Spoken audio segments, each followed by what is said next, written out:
அன்பே உனை வந்து சேர நான் இங்க வரம் ஒன்று கேட்டு என் மரணம் நெருங்கிடும் போதும் உன் நினைவில் வாழ்ந்திடுவேனே.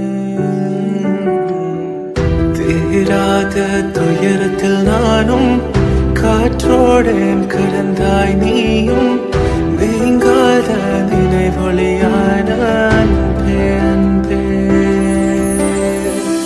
மறு ஜென்மம் இருந்தால் கூட உயிரே உன் கரம் பிடிப்பே